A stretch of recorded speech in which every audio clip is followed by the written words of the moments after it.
Hello नमस्कार मेरे साथियों, जोहार क्लासेस यूट्यूब चैनल पर आप सभी दोस्तों का स्वागत है एवं अभिनंदन।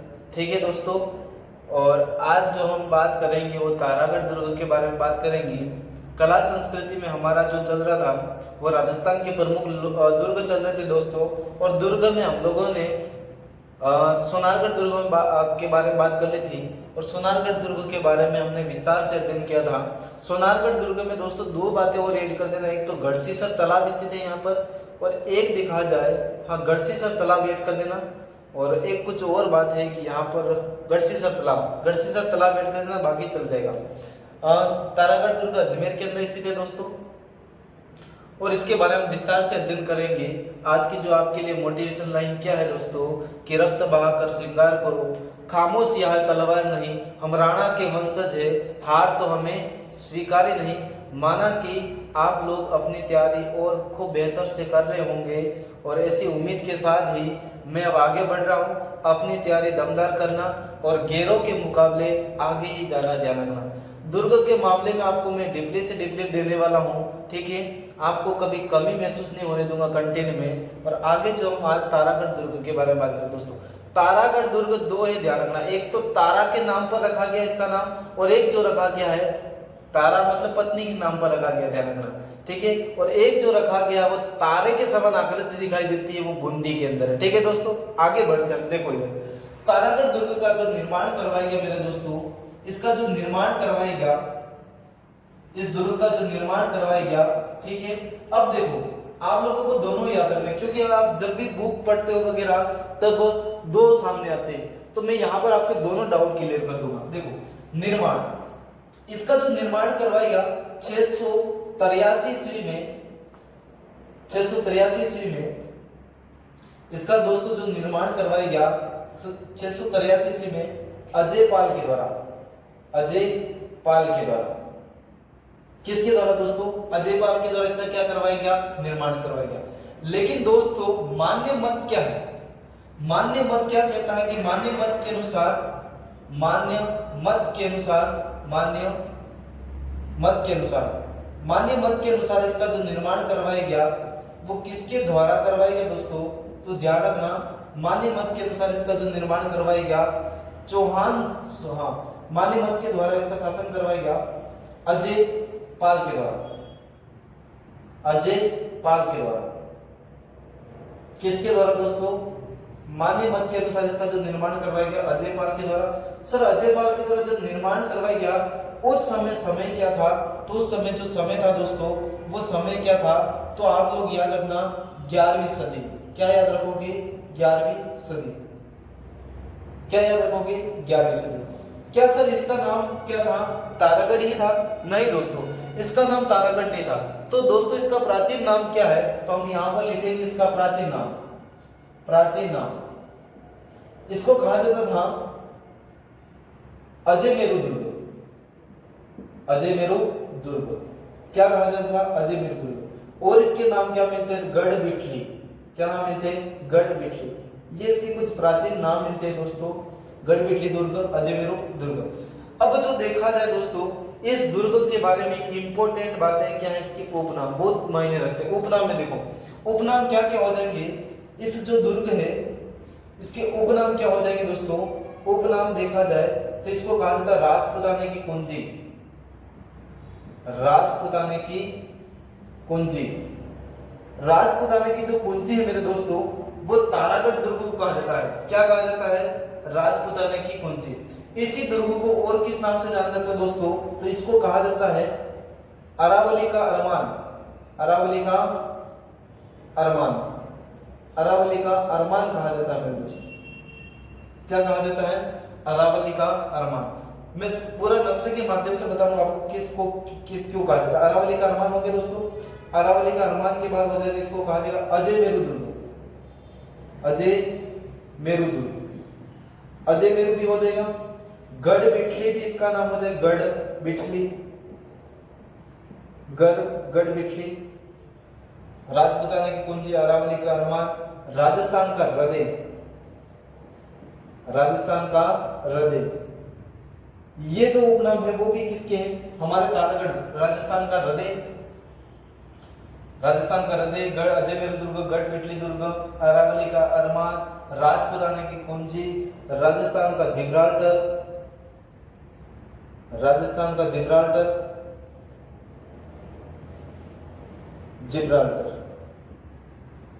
ये सारे नाम किसके दोस्तों? ये जो नाम है वो किसके हैं? तारागढ़ दुर्ग के। ठीक है, अब आप लोग इधर देखना, ये सारे नाम उपनाम लिख दिए हो तो राजपुताना की कुंजी, अरावली का अरमान, अजमेर या गढ़ बिटली, राजस्थान का हृदय, राजस्थान का जिब्राल्टर। इसी का और क्या नाम हो जाएगा दोस्तों? नया जो नाम है हमारा कौन सा है? तारागढ़। अब ये बात देखो, इसका जो तारागढ़ नाम कैसे गया? तारागढ़ नाम, तारागढ़ जो नाम हुआ दोस्तों, नामकरण कैसे हुआ? तारागढ़ कहां पे लिखो? इधर लिखो, नामकरण। इसका जो नामकरण कैसे हुआ तो ध्यान रखना, नामकरण, नामकरण दोस्तों कैसे हुआ कि मेवाड़ रियासत के एक शासक थे जिनका नाम था, मेवाड़ रियासत के कुंवर थे, कुंवर पृथ्वीराज, राणा रायमल या सांगा, राणा रायमल के पुत्र वगैरह थे, ऐसा बताया जाता है। राणा रायमल के पुत्र ही राणा रायमल के पुत्र थे। और ऐसा बताया जाता है कि पृथ्वीराज सिसोदिया, जिसका अन्य नाम है उड़ना राजकुमार, कुंभलगढ़ दुर्ग के अंदर छतरी स्थित है 12 खंभों की दोस्तों, इसके बारे में हम लोगों ने पढ़ा। इसके द्वारा क्या किया कि तारागढ़ दुर्ग पर अधिकार करके इस तारागढ़ दुर्ग के चारों ओर परकोटा बनवाया दोस्तों, चारों ओर परकोटा बनवाया। बाद में अपनी पत्नी तारा के नाम पर इस जो दुर्ग का अजयमेरू के नाम से क्या कर दिया? इसका नाम गढ़ बिटली या अजयमेरू के नाम से क्या कर दिया? इसका नाम तारागढ़ कर दिया। तो ध्यान रखना, नामकरण पृथ्वीराज, पृथ्वीराज, पृथ्वीराज सिसोदिया या कुंवर पृथ्वीराज, एक ही नाम है, कुंवर पृथ्वीराज, कुंवर पृथ्वी, क्योंकि वो राजा नहीं बना था इसीलिए कुंवर कहा जाता है, कुंवर पृथ्वीराज, पृथ्वीराज सिसोदिया या कुंवर पृथ्वीराज की पत्नी, पत्नी कौन थी दोस्तों? तो तारा, क्या नाम था? तारा। और तारा के नाम पर इस दुर्ग का नाम क्या कर दिया? तारागढ़। कब किया दोस्तों? तो 1505 में, कोष्टक में लिख देना कब किया था? 1505 के अंदर। कब किया था दोस्तों? 1505 के अंदर। 1505 के अंदर इस दुर्ग का नाम क्या कर दिया? तारागढ़। अपनी पत्नी पृथ्वीराज सिसोदिया या कुंवर पृथ्वीराज की पत्नी तारा के नाम पर, पत्नी का नाम भी लिख देता हूं यहाँ पर, क्या लिख दूं मैं? तारा। और तारा के नाम पर इस जो दुर्ग का नाम क्या कर दिया दोस्तों? वो कर दिया तारागढ़। क्या कर दिया? तारागढ़। ठीक है, और तब से ये दुर्ग क्या कहलाया? तारागढ़, तारागढ़ कहलाया। अब देखो, ये तो इसका नामकरण हो गया क्योंकि इसने इसके चारों ओर क्या बनवाया था दोस्तों? परकोटा बनवाया था और अपनी पत्नी तारा के नाम पर इस दुर्ग का नाम तारागढ़ कर दिया। अब जो देखा था, मैं यहाँ पर राजस्थान का नक्शा बना रहा हूँ और ये इतने सारे जो उपनाम है वो उपनाम ऐसे ही है या फिर किसी न किसी कारण से, माना कि नक्शा सही नहीं बना, एक बार और बनाते हैं।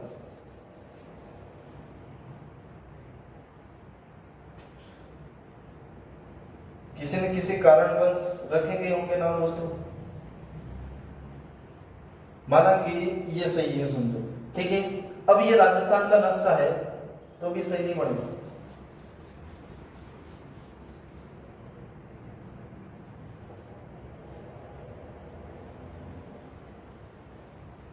अब देखा जाए ये राजस्थान का नक्शा दोस्तों, इस राजस्थान के नक्शे में यहाँ पर हमारा एक जिला पड़ता है जिस जिले का नाम है अजमेर जिला दोस्तों, और इसी अजमेर जिले के अंदर एक दुर्ग है जिस दुर्ग का नाम है तारागढ़ दुर्ग।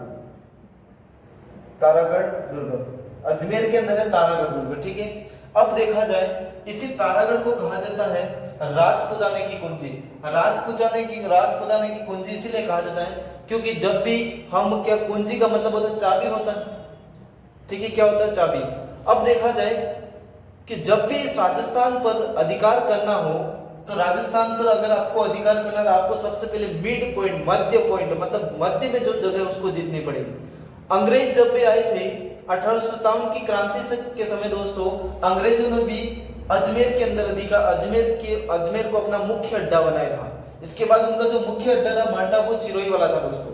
अब जो देखा जाए तारागढ़, मतलब जितने भी लोग आते थे तो राजपुताने की कुंजी, मतलब यहाँ पर पहले आक्रमण करते थे। एक बार कुंजी मतलब चाबी घुमाई, मतलब ये वाला जो मध्य पॉइंट है वो अपने हाथ में आने के बाद पूरे राजस्थान के अंदर कवर कर लेते थे लोग, ये अब शासन चलाते थे। इसीलिए इसको कहा जाता है राजपुताने की कुंजी। क्या कहा जाएगा दोस्तों? राजपुताने की कुंजी, राजपुताने की कुंजी कहा जाएगा, राजपुताने की कुंजी। अब देखा जाए इसको अरावली का अरमान क्यों कहा जाता है दोस्तों? आप लोगों को पता होगा इस तरह की हमारी अरावली है, और ये जो अरावली है इधर से होकर इधर से होकर इधर से होकर जाती है, तो ये अरावली का अरमान, अरावली का अरमान ये हमारी क्या दोस्तों? अरावली है, अरावली, ठीक है। अब ये अरावली है तो राजस्थान के बीचों बीच में से कौन सा जिला है? सॉरी, राजस्थान के बीचों बीच मतलब जिस दुर्ग के अंदर से अरावली का जो क्षेत्र गुजर रहा है वो उस दुर्ग का नाम है तारागढ़। इसीलिए ये मतलब यहाँ से होकर गुजरती है अरावली, अरावली का भाग है, और अरावली के बीचों बीच में जो दुर्ग आता है उस दुर्ग का नाम है तारागढ़। इसीलिए दोस्तों इसको कहा जाता है अरावली का अरमान। इस दुर्ग को क्या कहा जाता है? अरावली का अरमान कहा जाता है, अरावली का अरमान। अब जो नाम क्या है अजय मेरू, मतलब अजय मेरू क्यों कहा जाता है? क्योंकि यहाँ पर पहाड़ी है दोस्तों, अजय मेरू या गढ़बिटली, ये नाग पहाड़ी, इस तरह की यहाँ पर पहाड़ी, इसीलिए इसको क्या कहा जाता है? अजय मेरू, ठीक है। ये जो दुर्ग किस पहाड़ी पर स्थित है? गढ़बिटली पहाड़ी पर स्थित है, ऐसा बताया जाता है दोस्तों। किस पहाड़ी पर? मैंने नहीं लिखा यहाँ पर गढ़बिटली में, वहां पर एक नाम लूंगा विठल दास गोड़, तो यहाँ पर पहाड़ी का भी नाम लिखना दो, गढ़बिटली पहाड़ी, पहाड़ी का नाम लिख देंगे। कौन सी पहाड़ी पर स्थित है? पहाड़ी का नाम है गढ़बिटली, गढ़बिटली, या इसी का दूसरा नाम हो जाएगा दोस्तों नाग पहाड़, या इसी का दूसरा नाम हो जाएगा तारागढ़ पर्वत। अलग अलग नाम है तारागढ़ पर्वत, एक ही है, नाम अलग अलग है, ठीक है दोस्तों। ये हो जाएगा। इसके बाद राजस्थान का हृदय, हृदय का मतलब जो दिल होता है वो कहां पर होता है? बीचों बीच में, ठीक है। दिल होता है वो बीचों बीच में होता है, इसीलिए इसको क्या कहते हैं? राजस्थान का हृदय। क्या कहा जाएगा दोस्तों? राजस्थान का हृदय कहा जाएगा। क्या कहा जाएगा? राजस्थान का हृदय। क्या कहा जाएगा दोस्तों? राजस्थान का हृदय, राजस्थान का हृदय कहा जाएगा। हृदय का मतलब होता है दोस्तों दिल, और दिल होता है बीचों बीच में, और बीचों बीच में हमारा जो दुर्ग है वो कौन सा है? तारागढ़, ठीक है। आपका दिल कहीं साइड में है तो बता देना, वैसे लोगों के दिल बीचों बीच में नहीं होता है, ध्यान रखना। दिल होता है साइड में, थोड़ा बहुत हल्का झुका हुआ होता है, ध्यान रखना। मैंने देखा तो नहीं अंदर घुस के, लेकिन पढ़ा, आप देख लेना। इसके बाद देखा जाए राजस्थान का जिब्राल्टर, राजस्थान का हृदय, गढ़बिटली दुर्गम, राजपुताने की कुंजी हो गया। जिब्राल्टर मतलब दोस्तों एक दुर्ग बना हुआ, उससे तुलना की गई है बिशप हेबर के द्वारा। तो ये जो राजस्थान का जिब्राल्टर, ये क्या कहा इस दुर्ग को? ध्यान रखना, ये तारागढ़ दुर्ग है दोस्तों। इस तारागढ़ को इसने किसके द्वारा कहा गया? तो यहाँ पर मैं लिख रहा हूँ बिशप हेबर के द्वारा, बिशप हेबर, बिशप हेबर के द्वारा इसको क्या कहा है? तो ध्यान रखना, पूर्व का जिब्राल्टर कहा है, पूर्व का जिब्राल्टर, ये याद रखना, पूर्व का जिब्राल्टर का है, पूर्व का जिब्राल्टर। ये किस दुर्ग को कहा गया दोस्तों? ये कहा गया हमारे तारागढ़ दुर्ग, अजमेर वाले को। अब देखा जाए इसी दुर्ग को और किस नाम से जाना जाता है दोस्तों? तो इसको कहा जाता है, ये रहा तारागढ़ दोस्तों। इस तारागढ़ को और किस नाम से जाना? हरविलास शारदा के अनुसार, हरविलास शारदा के अनुसार भारत का प्रथम दुर्ग, भारत का प्रथम दुर्ग, हरविलास शारदा के अनुसार दोस्तों ये क्या है? तो ध्यान रखना, भारत का प्रथम दुर्ग माना है। हरविलास शारदा के अनुसार भारत का प्रथम दुर्ग किसको माना है दोस्तों? तारागढ़ को, ठीक है। इसके बाद देखा जाए सर्वाधिक स्थानीय आक्रमण दोस्तों, सर्वाधिक स्थानीय आक्रमण किसके द्वारा चले, किस दुर्ग पर हुए? तो ध्यान रखना, वो हुए हैं हमारे तारागढ़ के ऊपर। सर्वाधिक स्थानीय आक्रमण दोस्तों किस दुर्ग पर हुए? तो तारागढ़, क्योंकि बीचों बीच में, इसीलिए सब कोशिश करेंगे इस वाली जगह को हड़पने के लिए, और सर्वाधिक आक्रमण होंगे। तो किस दुर्ग पर हुए दोस्तों? तारागढ़, तारागढ़, ये लिखा मैंने तारागढ़, ध्यान रखना, तारागढ़, इस दुर्ग पर हुए सर्वाधिक स्थानीय आक्रमण। सर हमें तो ये भी बताओ कि सर्वाधिक विदेशी आक्रमण तो कहां पर है दोस्तों, यहाँ पर एक दुर्ग हमारा भटनेर दुर्ग। कौन सा दुर्ग, भटनेर दुर्ग दोस्तों। और भटनेर दुर्ग ये कहां पर है दोस्तों, तो हनुमानगढ़ के अंदर स्थित है, हनुमानगढ़ के अंदर, हनुमानगढ़ के अंदर। यहां पर क्या हुआ दोस्तों, तो यहां पर हुआ सर्वाधिक विदेशी आक्रमण, सर्वाधिक विदेशी आक्रमण।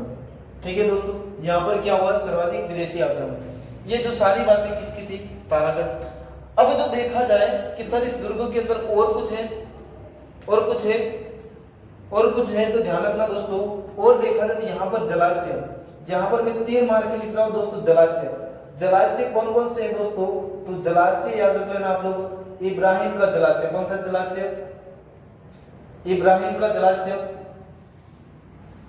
इब्राहिम का जलाशय, इब्राहिम का जलाशय क्या होता है, इब्राहिम का जालरा, इब्राहिम का जालरा, इब्राहिम का जालरा, नाना साहब का जालरा, नाना साहब का जालरा, और इसके बाद एक हो जाएगा नाना साहब का, इसके बाद गोल जालरा, गोल जालरा। ये जो जालरे हैं वो कौन से प्रमुख जलाशय दोस्तों, यहाँ पर गोल जालरा, नाना साहब का जालरा, इब्राहिम का जालरा, ये कहां पर है, तारागढ़ दुर्ग के अंदर। ठीक है दोस्तों, एक बार मैं इसको मिटा देता हूं, इसके बाद थोड़ी बहुत और एक लाइन और लिख दो यहाँ पर कि इस तारागढ़ दुर्ग के अंदर और क्या ध्यान रखना दोस्तों, घोड़े की मजार, घोड़े की मजार, घोड़े की मजार है जहां पर क्या चढ़ती है, तो ध्यान रखना जैसे 2.5 प्याले की शराब चढ़ती है ना, वैसे यहाँ पर चढ़ती है, दाल चढ़ती है, दाल चढ़ाई जाती है, दाल। ठीक है, घोड़े की मजार यहीं पर स्थित है, किस दुर्ग के अंदर दोस्तों, तारागढ़ दुर्ग के अंदर। ठीक है, एक बार मिटा देता हूं फिर।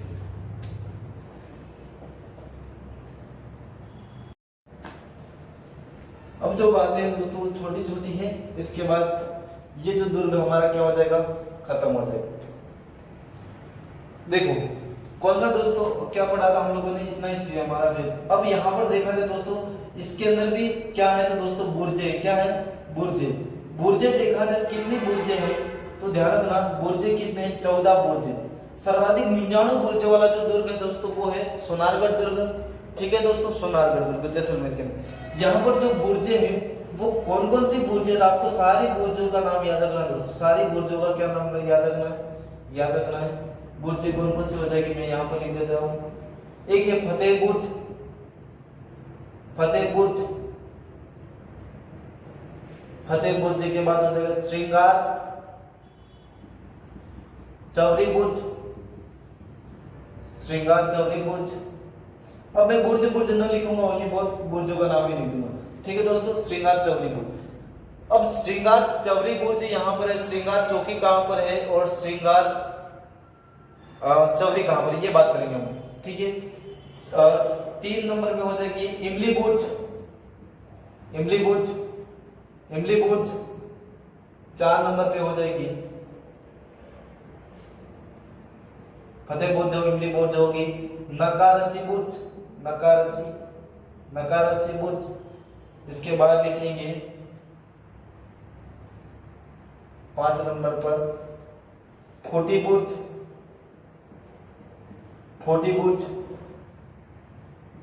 फोर्टी बुर्ज के बाद हो जाएगा इमली बुर्ज, श्रृंगार चौरी बुर्ज, फतेह बुर्ज, नकारची बुर्ज, फोर्टी बुर्ज, और क्या हो जाएगा, तो एक बुर्ज और है, फतेह बुर्ज, श्रृंगार बुर्ज, इमली बुर्ज, नकारची बुर्ज और फोर्टी बुर्ज। फोर्टी बुर्ज के बाद देखा जाए यहाँ पर और कौन सी हो जाएगी, ध्यान रखना दोस्तों, इतने याद रख लो तो भी खूब है।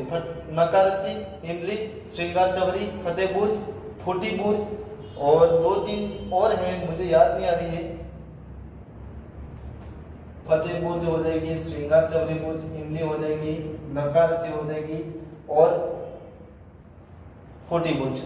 इतने याद रख लेना, खूब है बाकी तो। ठीक है, अब जो देखा जाए दोस्तों, याद आ जाएगी बता दूंगा। अब देखा जाए तो यहाँ पर एक श्रृंगार जो बुर्ज है, वो श्रृंगार बुर्ज, श्रृंगार चौरी जो बुर्ज है वो कहाँ पर है, इस दुर्ग के अंदर है। ठीक है दोस्तों, श्रृंगार चौकी जो बुर्ज है इस दुर्ग के अंदर है।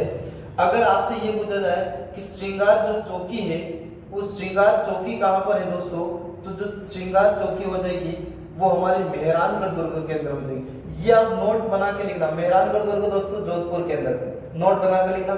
इसके अंदर क्या होता है दोस्तों, राठौड़ों का राज तिलक होता है, राठौड़ों का राज तिलक होता है, राठौड़ों का राज तिलक होता है।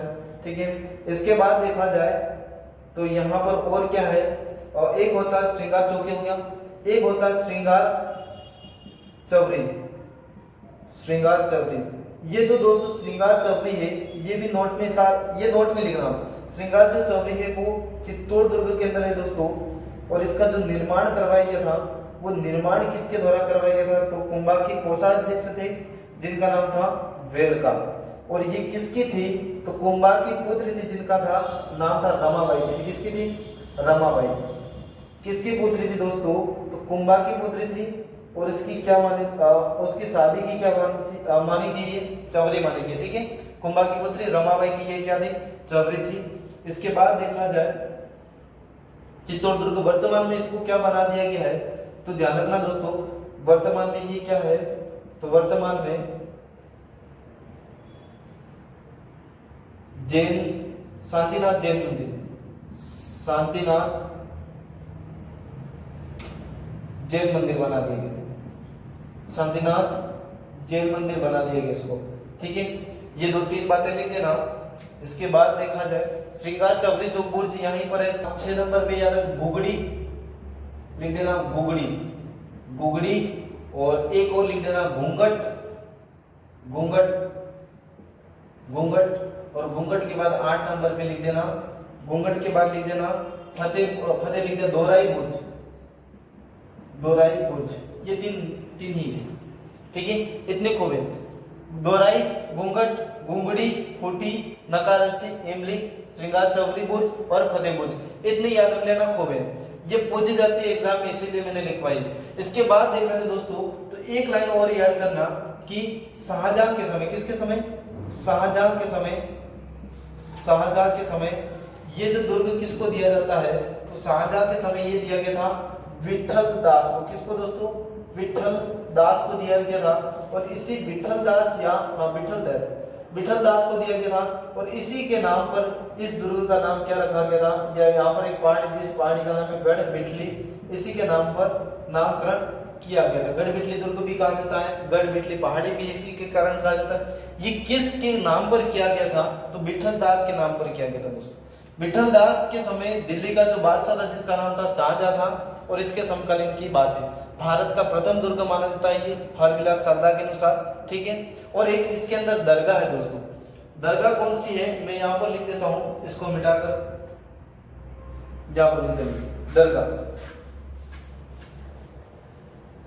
दरगाह के कौन सी दोस्तों, यहाँ पर दरगाह बहुत इंपॉर्टेंट, दरगाह, दरगाह, दरगाह देखी जाए तो संत क्या होता, हाँ, संत मीरान साहब की दरगाह, संत मीरान साहब की दरगाह, संत मीरान साहब की दरगाह। और देखा जाए दोस्तों यहाँ पर और किसकी है, तो और है सैयद हुसैन, सैयद हुसैन खिंग सवार। ये दोनों दरगाह याद रखना। मीठे साहब की दरगाह मैंने घाघरून दुर्ग के अंदर बता रखी है आप लोगों को, और सैयद हुसैन खिंग सवार की जो दरगाह इसी के अंदर है। संत मीरान साहब की जो दरगाह है दोस्तों वो कहाँ पर है, तारागढ़ दुर्ग के अंदर। अब जो देखा जाए ये कौन थे संत मीरान साहब, तो ध्यान रखना कोष्टक में कहीं जगह है तो लिख देना तारागढ़ के या अजमेर के प्रथम क्या माने जाते हैं दोस्तों, गवर्नर माने जाते हैं। क्या माने जाते हैं, गवर्नर माने जाते हैं। ठीक है, और इस दुर्ग पर 1024 में सर्वप्रथम मोहम्मद गजनवी ने कुछ आक्रमण वगैरह किया था। आज का इस दुर्ग के बारे में इतना ही है, बाकी हम मिलेंगे दूसरे दुर्गों के साथ। और होली भी आ रही है पास में, तो अपनी पढ़ाई कंटिन्यू करते रहना। मैं भी वीडियो आपको कंटिन्यू देते रहूंगा और क्लास देखते रहना। ठीक है दोस्तों, क्लास पसंद आए तो लाइक शेयर जरूर करना और अपने दोस्तों के साथ शेयर जरूर करना। ठीक है, धन्यवाद, थैंक यू।